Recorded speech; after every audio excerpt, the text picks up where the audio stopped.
For centuries, in the dark chambers of Imperial China, a woman's beauty was measured in centimeters. But that beauty came at a horrific price. A price paid in blood and broken bones. It all began in early youth, at the age of just 5 years old. Under the strict, ruthless gaze of the family matriarch. The young girl sat somber in isolation, unaware of the horror that awaited them.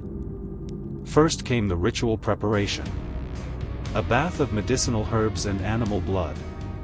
The warm liquid had only one purpose, to soften the flesh and skin, before the onset of an indescribable, brutal pain. Then, in the silence of the room, mothers or grandmothers would take long cotton bandages. The 4 smaller toes on the foot, they would break by force, and bend them downward, straight beneath the sole. The arch of the foot would be deliberately and brutally crushed, so that the heel and toes would meet, creating an unnatural lotus shape. And then, the walking would begin. The first, unstable steps on the wooden floor, as the bones shattered again under the weight of the body. Look closely at these historical records. Feet, forever deformed and trapped inside miniature red shoes. The harsh reality was hidden from the public. Rotting flesh, and a broken arch that would never recover.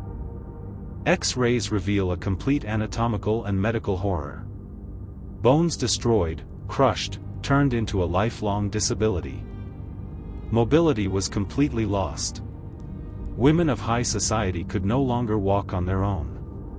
They became immobile ornaments, dependent on others to carry them through life. And all of this was done for just one single day. The traditional wedding. The mutilation was a ticket to wealth, a status symbol for the family. The bride paraded in gold, hidden behind a heavy veil. But in privacy, behind closed doors, only pure, bitter despair remained. Tears washing away the bridal makeup, and a pain that never ends. While the men at the banquet celebrated, drank, and asserted their power, she sat perfectly still on the floor. Like a purchased object, a silent witness to her own ruin. Years would pass, youth would fade, and opulent halls would be replaced by solitary rooms. In old age, only worn-out dresses remained, and mutilated feet, as an eternal reminder of the torture they endured. Generations of young girls looked through the window, longing for a simple, free step. While the heavy burden of tradition hung over them, like an inescapable shadow. This cruel custom was finally banned by law at the beginning of the 20th century.